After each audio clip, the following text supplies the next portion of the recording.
Good morning, student. Welcome again, Sri Rama Bharati online classes. Myself, Krishna Kumar. As you know, student, हम previous class में कविता खंड से साखी कविता को हम कर रहे थे। कबीर दास की पहली कविता है कक्षा 10वीं के लिए साखी, और हम साखी कविता को प्रीवियस क्लास में हमने शुरू किया था। अब तक हमने साखी शब्द का मीनिंग हमने समझ लिया। इसके अलावा हमने साखी की विशेषताएं या कह लो कि कबीर की भाषा की विशेषताएं हमने समझ ली। साखी कविता का भाव सौंदर्य स्पष्ट करना, भाव सौंदर्य को कैसे स्पष्ट किया जाता है ये हमने समझ लिया।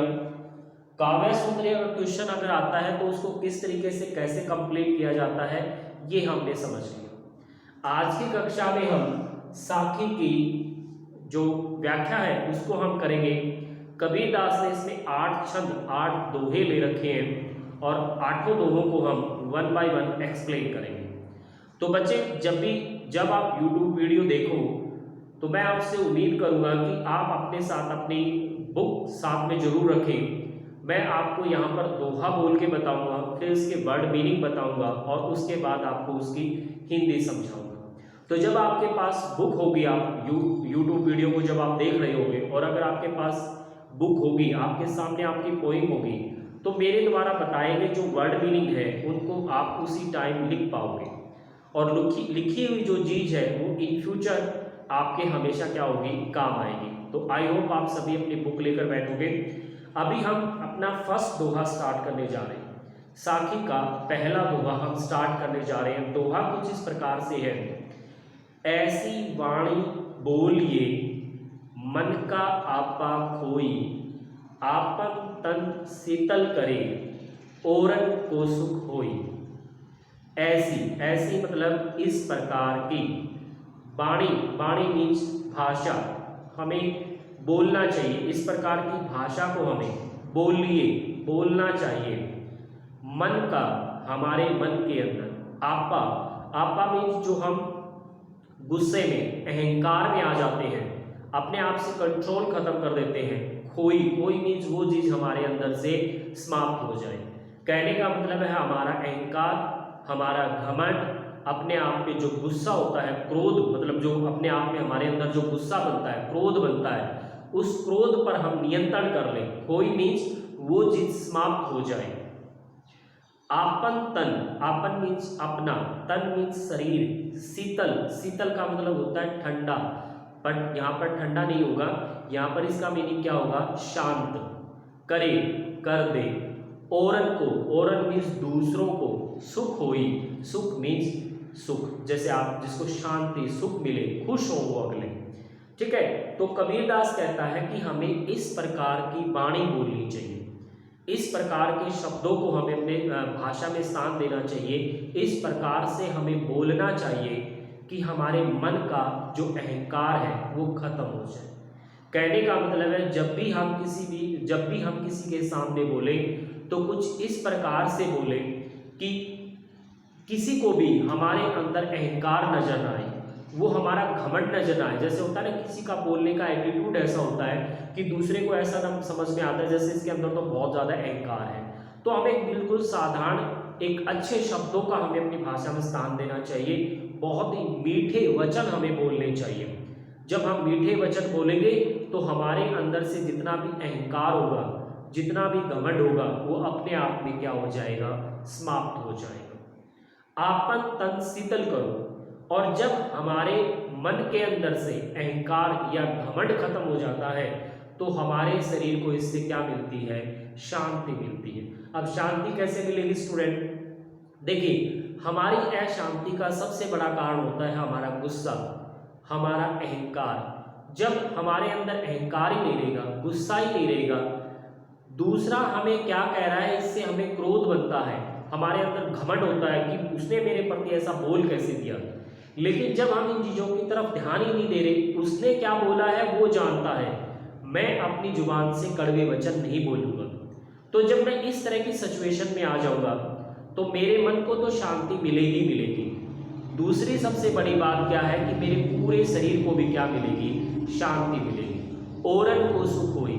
ओरन मीन्स और जो, ओरन मीन्स और जो दूसरे हैं, जो मुझे बोलते हुए सुन रहे हैं उनको भी किसकी प्राप्ति होगी, सुख की प्राप्ति होगी। वो भी खुश होंगे, वो भी कहेंगे कि देखो भाई ये बच्चा कितना अच्छा बोल रहा है, कितना मीठा बोल रहा है। तो था इस दोहे में कबीरदास ने मीठे वचनों की अहमियत बताई है कि मीठे वचनों से आपको तो फायदा होगा ही होगा, आपके मन का अहंकार निकलेगा, आपके मन का गुस्सा निकलेगा, आपके पूरे शरीर को शांति मिलेगी, और जहाँ शांति होती है वहाँ सुख होता है।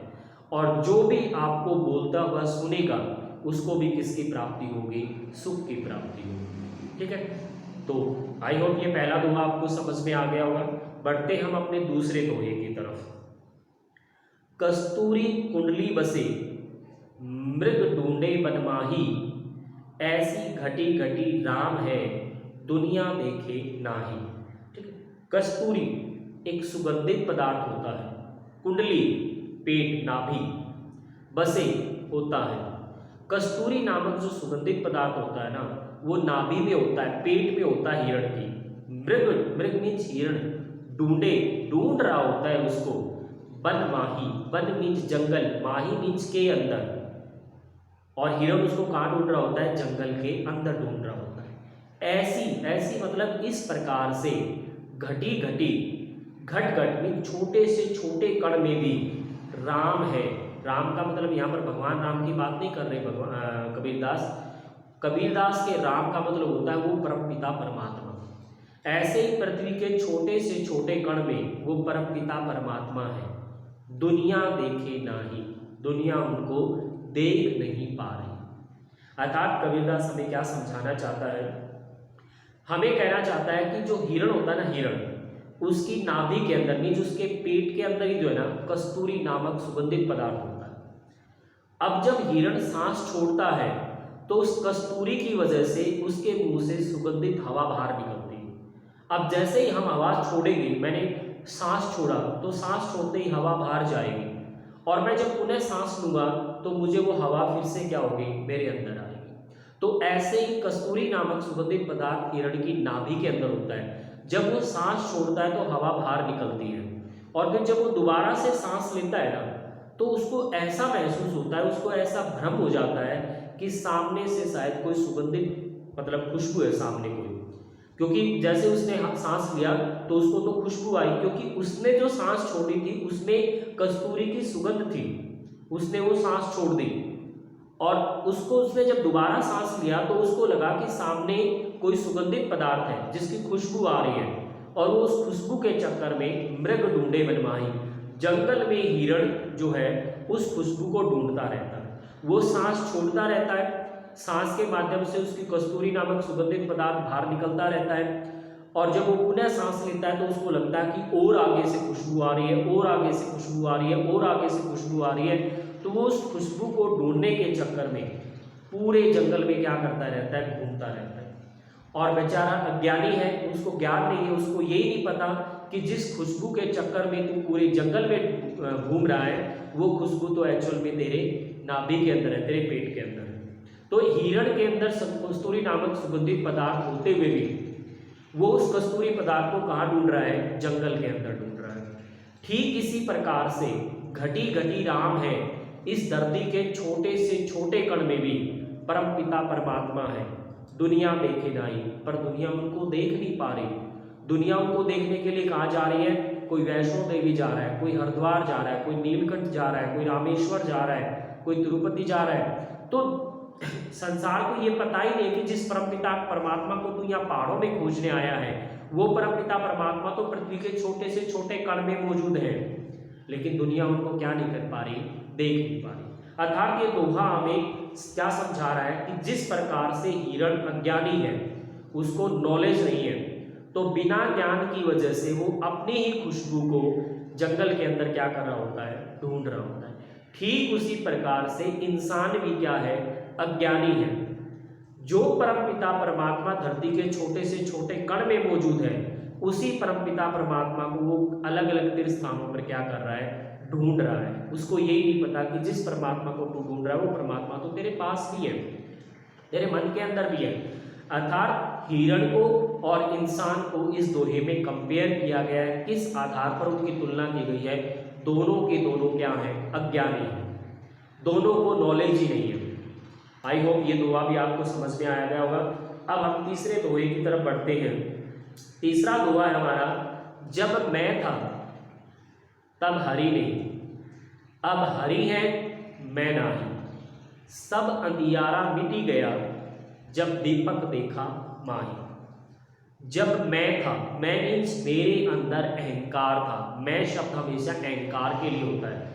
तो कबीरदास कहता है कि जब मैं था, मैं मीन्स मेरे अंदर अहंकार था, तब हरि नहीं, हरि मीन्स परम पिता परमात्मा। जब मेरे अंदर अहंकार है या जब तक मेरे अंदर अहंकार था तब तक मुझे परम पिता परमात्मा नहीं मिल सकते या मुझे परम पिता परमात्मा नहीं मिले। अब हरि है, अब मुझे परम पिता परमात्मा का ज्ञान हो गया है, मैंने उनके वास्तविक रूप को समझ लिया है। मैं नहीं, तो मैंने देखा मेरे अंदर क्या नहीं है, अहंकार ही नहीं है। अर्थात ये दोनों चीजें बिल्कुल विपरीत है। जब तक आपके अंदर मैं होगी, मैं मीन्स अहंकार होगा, तब तक आपको परम पिता परमात्मा का सच्चा ज्ञान नहीं हो सकता। और एक बार अगर आपको परमपिता परमात्मा का सच्चा ज्ञान हो गया तो आप अपने अंदर खुद महसूस करोगे कि आपके अंदर क्या नहीं है, अहंकार नहीं है आपके अंदर। तो ये दोनों चीजें एक साथ रह ही नहीं सकती। या तो आपके अंदर अहंकार होगा तो आपको परमपिता परमात्मा का ज्ञान नहीं होगा, और जब आपको परमपिता परमात्मा का ज्ञान हो जाएगा तो आपके अंदर क्या नहीं रहेगा, अहंकार नहीं रहेगा। सब अंधियारा मिटी गया, सब मतलब सारा का सारा, अंधियारा मीन्स अंधेरा, मिटी गया समाप्त हो गया, जब दीपक देखा माही। दीपक मीन्स जब आप घर में देखो, जैसे दीपक को जला देते हो तो सारा जो कमरे के अंदर अंधेरा होता है वो क्या हो जाता है, समाप्त हो जाता है। तो जब आप दीपक को जलता हुआ देख लेते हो तो अंधेरा क्या हो जाता है, मिटी जाता है, खत्म हो जाता है।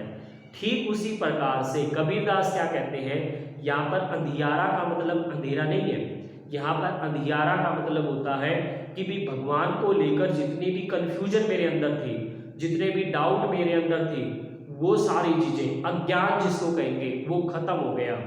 कब, दीपक देखा माही, जब मैंने अपने अंदर दीपक मीन्स आत्मा रूपी ज्योति को जलते हुए देखा, तब मेरा सारा अंधेरा, सारा ज्ञान क्या हो गया, समाप्त हो गया। अर्थात ये दोहा में क्या कहता है कि जब तक आपके अंदर अहंकार है तब तक आपको परमपिता परमात्मा का ज्ञान नहीं होगा, और जब आपको एक बार उस मालिक का ज्ञान हो गया तो आपके अंदर क्या नहीं रहेगा, अहंकार नहीं रहेगा। कबीरदास कहता है कि जैसे अंधेरे में आप दीपक जला देते हो तो सारा अंधेरा मिट जाता है, ठीक उसी प्रकार से जब आप अपने हृदय के अंदर, अपने मन के अंदर उस आत्मा रूपी ज्योति को जलता हुआ देख लेते हो, उसको महसूस कर लेते हो कि मेरे अंदर एक आत्मा रूपी ज्योति है जो उस परम पिता परमात्मा का अंश है, तो परमात्मा को लेकर जितना भी अंधेरा, जितना भी अज्ञान आपके अंदर है, वो सारा अज्ञान क्या हो जाएगा, समाप्त हो जाएगा। आई होप ये दोहा भी आपको समझ में आ गया होगा। बढ़ते हैं हम अपने नेक्स्ट दोहे की तरफ। नेक्स्ट दोहा हमारा, सुखिया सब संसार है, खाए अरु सोए, दुखिया दास कबीर है, जागू अरु रोए। सुखिया, सुखी है सब संसार, सारा संसार सुखी है अपने आप में। क्यों सुखी है, खाए अरु सोए, वो खाता है और खाकर क्या हो जाता है, सो जाता है। दुखिया दास कबीर है, संसार में तो कबीरदास ही दुखी है। क्यों है दुखी, जागू, वो सारी रात जागता रहता है। अरु, अरु मीन्स और, रोए, रोता रहता है। अब कबीरदास इस दोहे में कभी विचित्र सी बात समझा रहा है। कबीरदास हमें क्या कह रहा है कि ये सारा संसार अपने आप में सुखी है। क्यों सुखी है, क्योंकि ये सारा संसार जो है शाम को खाता है, अपना पेट भरता है और सो जाता है, और लोगों ने इसी चीज को सुख मान लिया कि दिन भर अपना काम करो, कमाओ और उस कमाई से अपना पेट भरो और सो जाओ। तो अगर इस चीज को हम सुख मान लें कि भी शाम को जो अपना पेट भरकर सो रहा है वो अगर सुखी है इस संसार में, तो कबीरदास कहता है फिर तो सारा का सारा संसार ही सुखी है, क्योंकि सारा संसार शाम को पेट भरकर, सब अपना पेट भरते हैं शाम को, सब खाना खाते हैं, थोड़ा या ज्यादा, अच्छा या कम टेस्टी, लेकिन खाते सब है।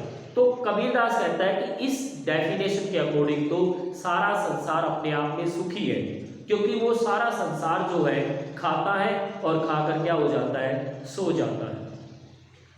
अगर हमने इस चीज को सुख मान लिया तो इस हिसाब से तो इस संसार में अगर कोई दुखी है तो कबीरदास है। क्यों है दुखी कबीरदास? क्योंकि कबीरदास तो सारी सारी रात जागता रहता है और रोता रहता है। अब इस बात को कबीरदास ने ऐसे समझाता है। कबीरदास कहता है कि हमने इस चीज को सुख मान लिया कि संसार में हम आए हैं तो अपने लिए कमाओ, कमाकर अपना शाम को पेट भरो और सो जाओ, फिर अगले दिन के लिए कमाने के लिए फिर से तैयार हो जाओ। हमने इस चीज को सुख मान लिया। इस सुख के अकॉर्डिंग तो सारा संसार सुखी है क्योंकि खाता और सो जाते हैं। इस हिसाब से तो कबीरदास दुखी है क्योंकि वो तो सारी रात जागता रहता है और रोता रहता है। लेकिन अब कबीरदास जाग क्यों रहा है? क्योंकि कबीरदास को इस संसार में आने की एक्चुअलिटी का पता लग गया है। कबीरदास को यह ज्ञान हो गया है कि मैं इस संसार में क्यों आया हूं। क्योंकि कबीरदास के अनुसार पता नहीं कितने जन्म मिलने के बाद हमें एक बार फिर से इंसान जन्म मिलता है, और वो इंसान जन्म हमें इसलिए मिलता है ताकि हम उस परम पिता परमात्मा की भक्ति करें, और भक्ति करके इस जन्म मरण के चक्कर से अपने आप को क्या कर लें, मुक्त कर लें, आजाद कर लें। इसलिए हमें ये इंसान जन्म मिलता है। कबीर को ये इस सच्चाई का पता मिल गया है कि खाकर सोना इंसान का वो नहीं है, धरती पर आने का उद्देश्य नहीं है। उसका उद्देश्य तो परमपिता परमात्मा की भक्ति करना है। इस सच्चाई का कबीरदास को पता चल गया है, इसलिए वो सारी सारी रात जागता रहता है कि मैं परमपिता परमात्मा को कैसे प्राप्त करूं। अरु रोता रहता है क्योंकि वो भक्ति में लीन है। इतना समय उसका व्यतीत हो गया है लेकिन अब तक उसको परमपिता परमात्मा का ज्ञान नहीं हुआ, इसलिए वो सारी सारी रात क्या करता रहता है, रोता रहता है। अर्थात कबीरदास हमें इस दोहे से ये समझाना चाहता है कि इस धरती पर खाकर सोने के लिए हम नहीं आए।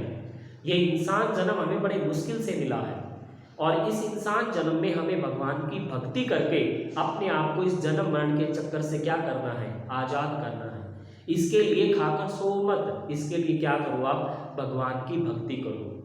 और जो भगवान की भक्ति करेगा वो दिन रात जागेगा भी और रोएगा भी, जैसे कबीरदास जागता और रोता रहता है। तो 8 में से ये 4 दोहे आज की क्लास में हमने कर लिए हैं। बचे हुए 4 दोहे हम नेक्स्ट क्लास में करेंगे। तब तक के लिए goodbye, god bless you.